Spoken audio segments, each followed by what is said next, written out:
कांटों से भी प्यार। तू जो भी देना चाहे दे दे मेरे सरकार। तू जो भी देना चाहे दे दे मेरे सरकार, तेरे फूलों से भी प्यार।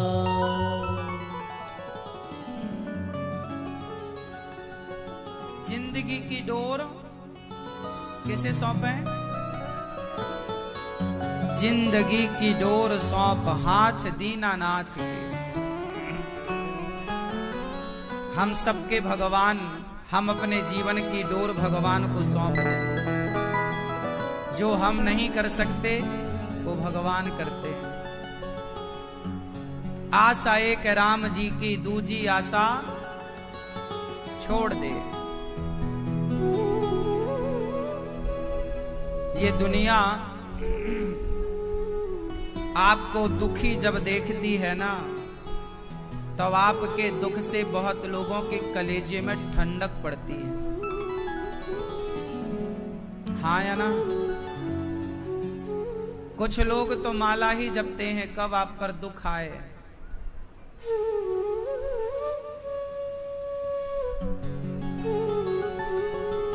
इसलिए कहता हूं कि आपके दुख में ये जगत काम ना आएगा। द्रौपदी पर दुख आया, क्या जगत काम आया? 5 पति बैठे थे। नरसी पर दुख आया, क्या परिवार काम आया? विभीषण पर दुख आया, क्या परिवार काम आया? सुग्रीव पर दुख आया, क्या जगत काम आया? इन सबके दुख में जगत काम ना आया, इन सबके दुख में जगन्नाथ काम आए, भगवान काम आए। आप में से कितनों को ये बात पता है कि दुख में भगवान ही सहारा बनते हैं, साथ देते हैं। किसी भी रूप में आकर वो आपका दामन पकड़ लें, साथ दें, पर देंगे भगवान। तो जब आप ये मानते हैं कि भगवान साथी है, तो क्यों नहीं उन्हीं के भरोसे रहते हैं? क्यों आप पल भर के लिए जगत पे भरोसा करते हैं? मोहे तो भरोसो इन चरणन केरो। हमें तो भगवान का ही भरोसा है, हमें तो भगवान का ही भरोसा है। और किसका भरोसा करें बताओ? कौन है संसार में भरोसा करने वाला, करने योग्य? पत्नी पे भरोसा करो, कुछ पत्नियां पति को छोड़कर चली जाती हैं। पति पर भरोसा करो, कुछ पति पत्नियों का भरोसा तोड़कर चले जाते हैं। बच्चों पर भरोसा करो, कुछ बच्चे माँ बाप का भरोसा तोड़ देते हैं। मित्रों पर भरोसा करो, कुछ मित्र भरोसा तोड़ देते हैं। अब बताओ कि संसार में भरोसे के योग्य कौन है?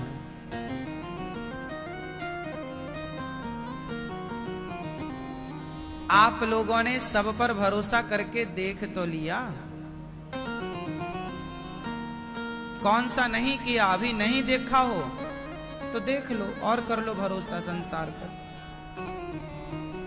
खूब अच्छे से तसल्ली कर लो।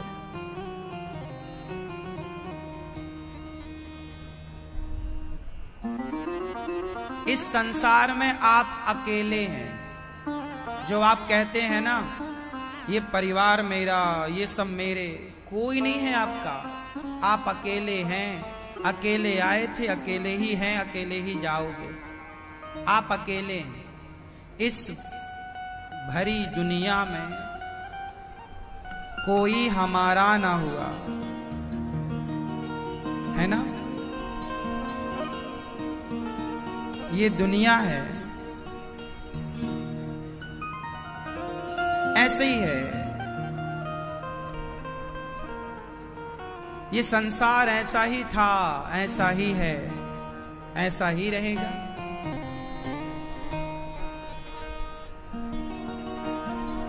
आपको लगता है ये सब अपने हैं, परंतु इस भरी दुनिया में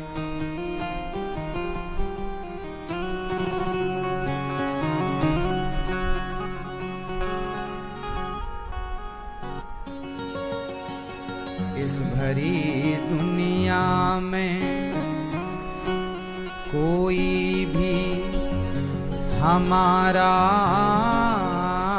न हुआ, गैर तो गैर हैं, अपनों का सहारा न हुआ। इस भरी दुनिया में कोई भी हमारा न हुआ, गैर तो गैर हैं, अपनों का सहारा न हुआ। लोग रो रो के भी, लोग रो रो के भी इस दुनिया में जी लेते हैं। एक हम हैं कि हंसें भी तो गुजारा न हुआ।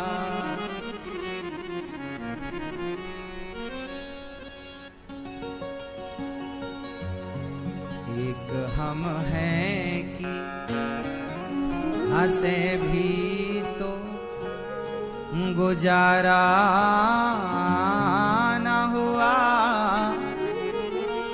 एक हम हैं कि हंसें भी तो गुजारा न हुआ। इस भरी दुनिया में कोई भी हमारा न हुआ।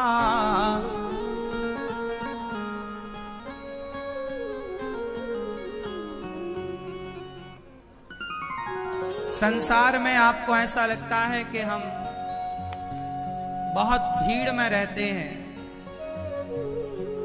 बहुत बड़ा परिवार हमारा है।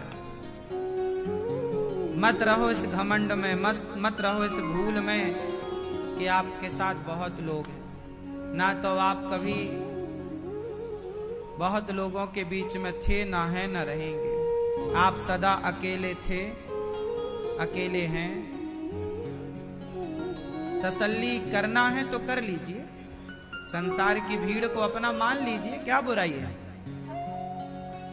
इसमें भी बुराई नहीं है, आप मान लो।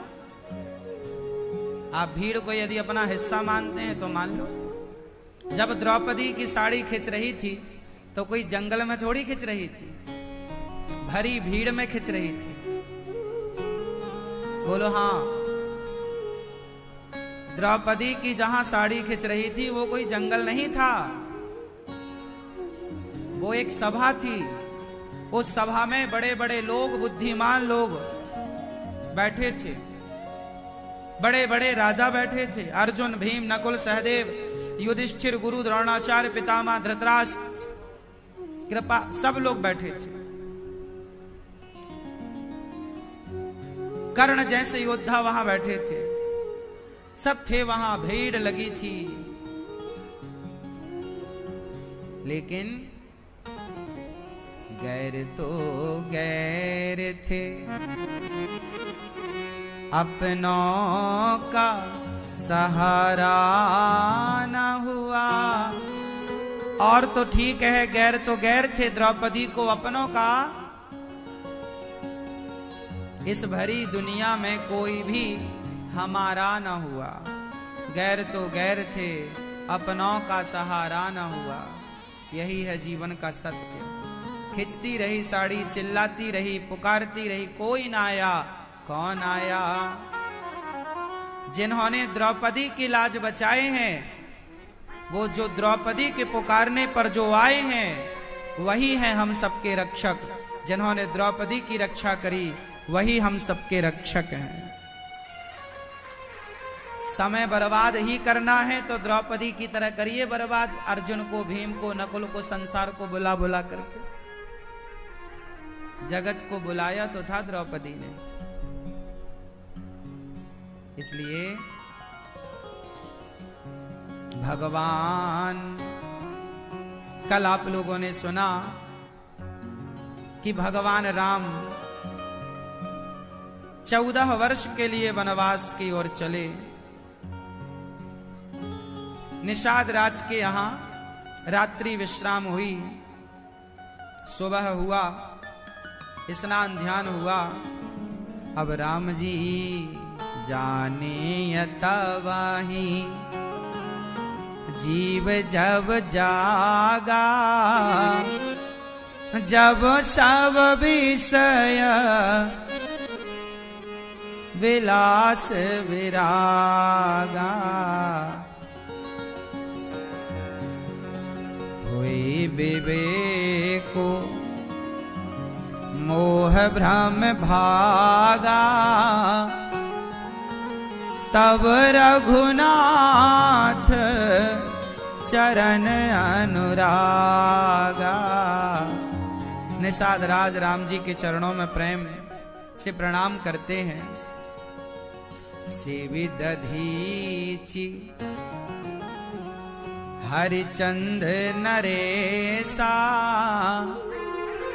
सहे धर्म हित कोटि कलेसा, रंति देव बलि भूप सुजाना, धर्म धर्यो सहे संकट नाना, धर्म न दूसर। आप बोलो मेरे संग ये चौपाई, धर्म न दूसर सत्य समाना, आगम निगम पुराण बखाना, धर्म न दूसर। क्या मतलब है इस चौपाई का? सुनो ध्यान से, फिर अर्थ बताना। धर्म न दूसर सत्य समाना, आगम निगम पुराण बखाना। तुलसीदास जी कह रहे हैं कि धर्म है ना दूसरा कोई धर्म नहीं है। किसके बराबर? सत्य समाना, सत्य के बराबर कोई धर्म नहीं है। यही वेद पुराण कह रहे हैं। आगम निगम पुराण बखाना। सबसे बड़ा धर्म क्या है? और राम जी सत्य के लिए, पिता के वचनों को पालन करने के लिए वनवास आए हैं। निषाद बहुत दुखी हुए कि कैकेयी माँ ने राम के साथ गलत किया। लक्ष्मण जी समझा रहे हैं से भी दधीचि। अच्छा एक बात बताएं, धर्म के रास्ते पर चलोगे ना तो थोड़ा दुख, थोड़ा संकट से गुजरना पड़ेगा। अब आप लोग ना एक गलत धारणा बनाए बैठे हैं। आप लोग क्या चाहते हैं कि महाराज जी हम तो भक्ति करते हैं, हम तो भगवान की शरण में रहते हैं, हम पर कोई संकट ना आए।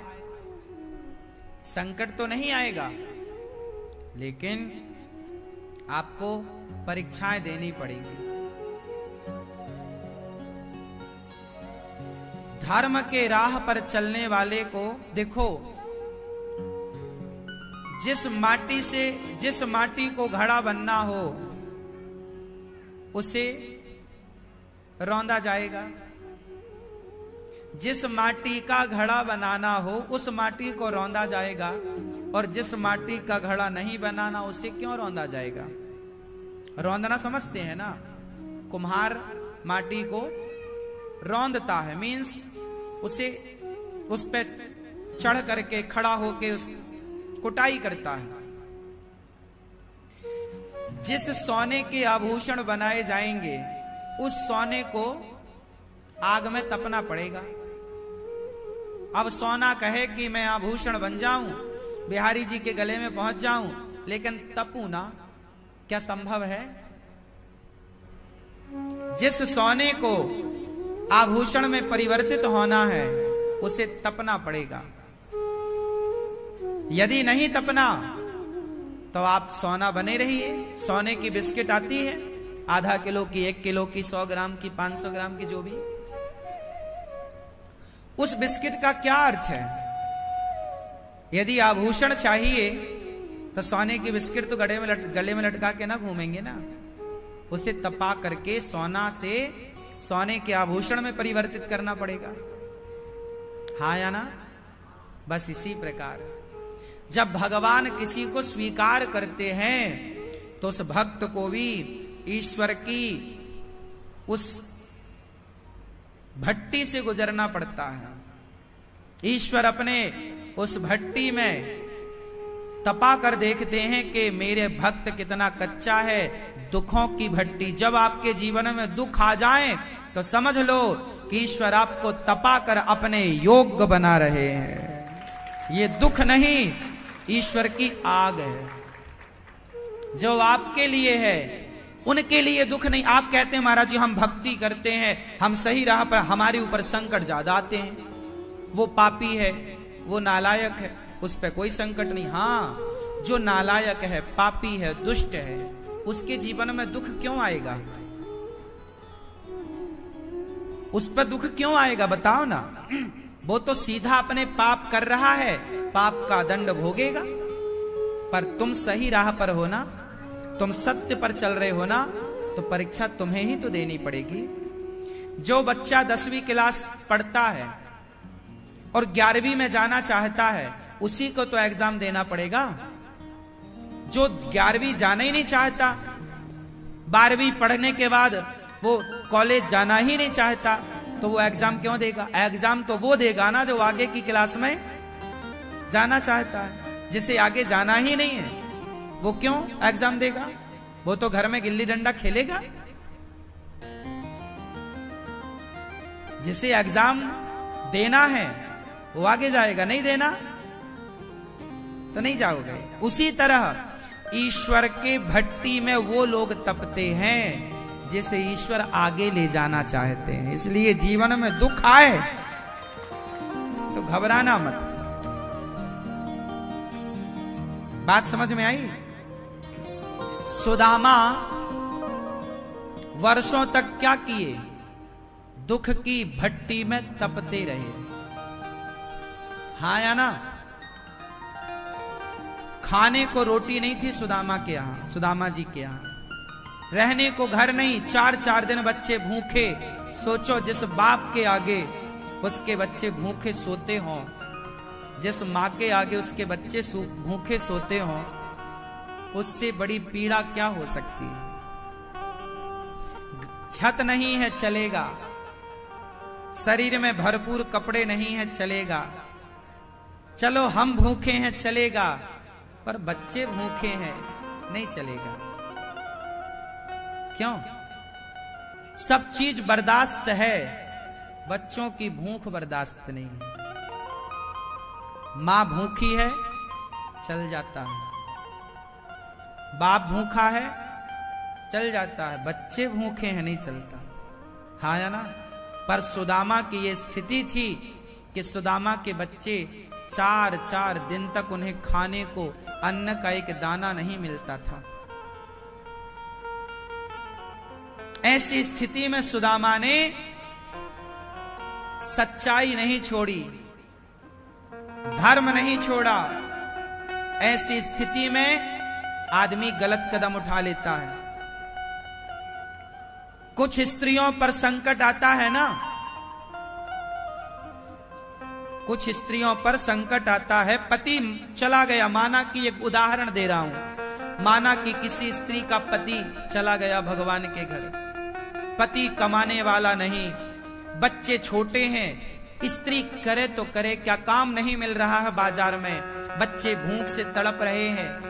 तभी उस स्त्री के सामने किसी ने ऑफर दिया कि तू अपना देह क्यों नहीं बेचने लग जाती? तू अपना देह बेचेगी पैसा मिल जाएगा, तेरे बच्चे खा लेंगे पेट भर। समाज में, संसार में ऐसी स्थितियां तक उत्पन्न होती हैं, आपको पता है। जिसका कोई करने धरने वाला नहीं है, समाज उसे ऑफर देता है, हम तुझे देंगे 5,000, हम तुझे देंगे 10,000, तू अपना शरीर क्यों नहीं बेच देती। कुछ स्त्रियां इस ऑफर को स्वीकार कर लेती हैं, परंतु कुछ स्त्रियां बर्तन धुल लेंगी दूसरों के घर जाकर, झाड़ू पोंछा कर लेंगी दूसरे के घर में। 5,000 की नौकरी नहीं मिल रही है तो 1,000 रुपए की नौकरी कर लेंगी, पर वो अपना धर्म ना जाने देंगी। समाज में दो तरह के लोग रहते हैं, सिक्के के दो पहलू हैं। समाज में दो तरह के लोग रहते हैं। एक तो वो है कि जो दुख आने पर बिक जाते हैं, एक वो लोग हैं जो दुख आने पर अपना धैर्य, अपना धर्म छोड़ देते हैं कि यार भूखा नहीं रहा जाएगा, अब तुम बताओ करना क्या है। एक तो इस तरह के लोग हैं कि जो दुख पर अपना धैर्य और अपना धर्म बोलो छोड़ देते हैं।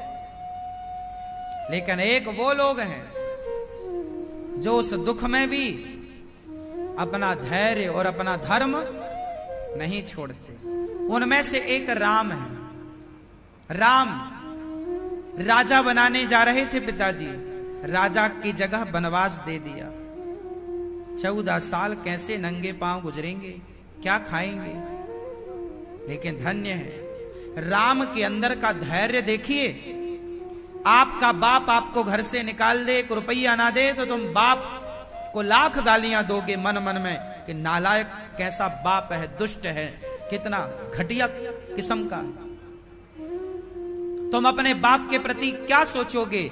चलो बोल ना पाओ समाज के डर से, पर तुम्हारे मन में विचार तो गलत आएंगे ना बाप के प्रति, कि तुम्हारे बाप ने तुम्हें फूटी कौड़ी नहीं दिया, लात मार के निकाल दिया। जो राम के साथ हुआ, यदि वो आपके साथ होता तो आप क्या करते। कैकई जैसी स्त्रियां आपके सामने कोई कैकई होती और वो आपकी सौतेली मां आपको घर से निष्कासित कर देती, निकाल देती, तो आप क्या सोचते अपनी उस सौतेली माता के बारे में। आप अपनी जगह रखिए, आप राम की जगह अपने को रख कर देखिए एक बार, पता चलेगा कि धैर्य क्या होता है, पता चलेगा कि धर्म क्या होता है। पेट भरा हो ना मेरी मां तो सब लोग अपना धर्म निभा लेते हैं, पर धर्म की परीक्षा तो तब होती है जब 2-2 दिन 4-4 दिन पेट में एक रोटी ना जाए, पेट खाली, तब पता चलेगा कि आप कितने धर्मवान हैं, तब पता चलेगा कि आप कितने धैर्यवान। धीरज धर्म मित्र अरुनारी, आपतकाल परखिए चारी। धैर्य धर्म की परीक्षा आपतकाल में होती है, विपत्ति में। सुदामा ने कितना कष्ट उठाया लेकिन धर्म को नहीं छोड़ा, कृष्ण को नहीं छोड़ा, भक्ति नहीं छोड़ी, विश्वास नहीं छोड़ा। और जब कसौटी में भगवान की खरे उतरे सुदामा, तो आज सारी दुनिया सुदामा को जानती है। सुदामा को भगवान ने जो इंद्र को सुख देते हैं उससे ज्यादा सुदामा को सुख दिया। ईश्वर की कसौटी में बस तुम खरे उतर जाओ, तुम्हारी मौज है। परीक्षा लेंगे भगवान, घबरा मत जाना। महाराज हम पहले भगवान को बहुत मानते थे, अब नहीं मानते, ऐसा लोग कहते हैं।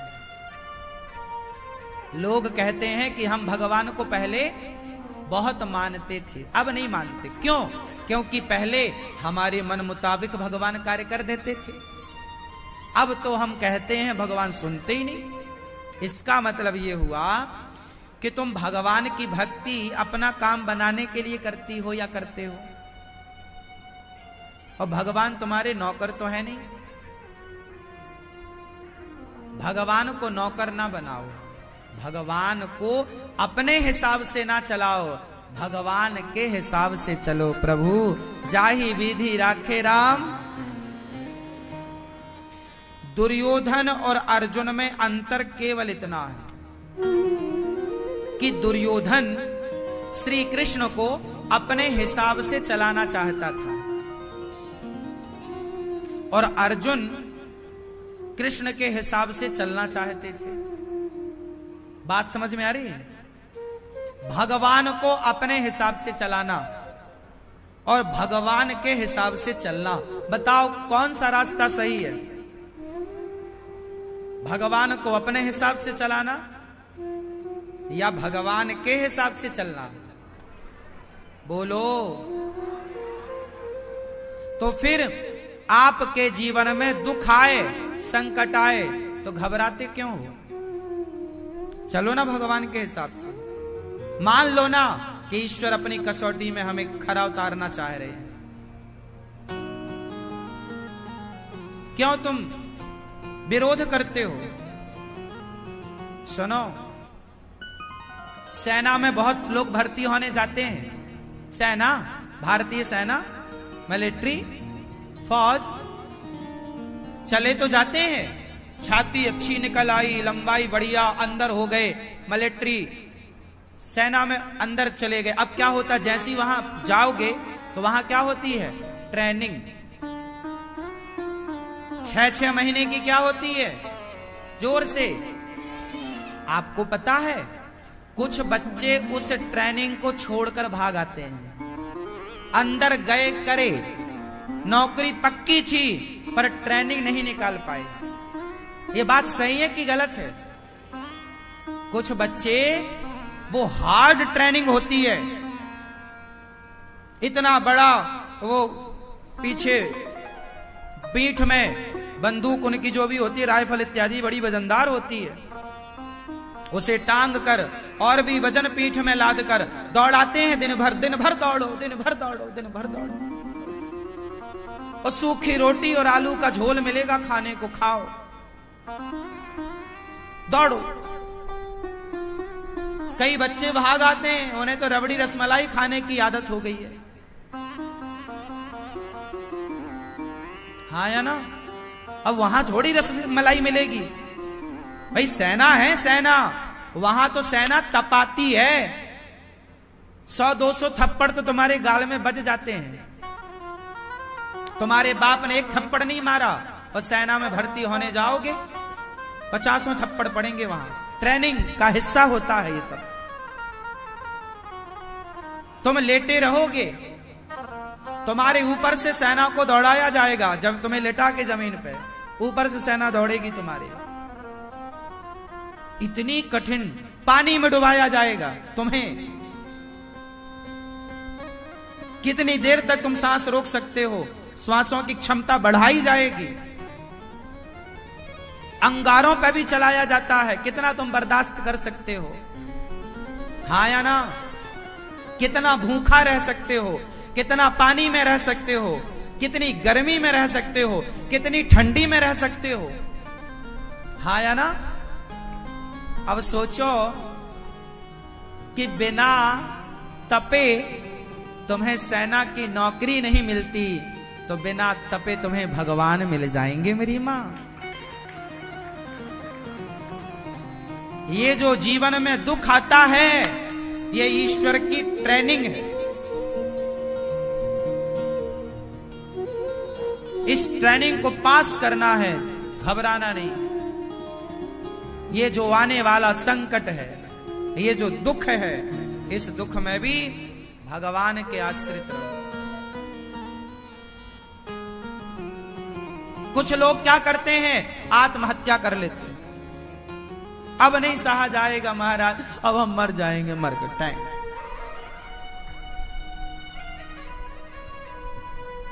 क्या हुआ? सुशांत मर गया, क्या हुआ? अरे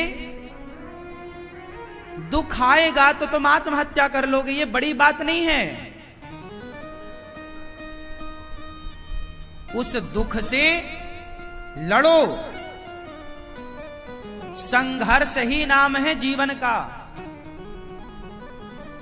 हाँ या ना? इसलिए हमारे श्री कृष्ण ने अर्जुन को हर दुख से, उस महाभारत के आए हुए संकट से लड़ना सिखाया है। अर्जुन भाग मत, चल खड़ा हो जा, लड़। अर्जुन तो भाग रहे थे, मैं नहीं लड़ता, भगवान ने पकड़ा, गीता सुनाई, लड़, लड़ो दुखों से, भाग के जाओगे कहां? कहां जाओगे? कहां तुम्हारे लिए सोने का महल बना है? सीता माता के जीवन में दुख आया, वनवास चली गई अकेले, क्या दुख नहीं आया? क्या सहा नहीं? लड़ना है। आपके जीवन में भी दुख आता है। आप में से कितनों के जीवन में दुख आता है? जिनके जीवन में आता है वो हाथ उठाएं। चुनौतियां हैं आपके सामने या नहीं? हाँ या ना? आपके जीवन में संघर्ष है या नहीं? असफलता, हार है या नहीं?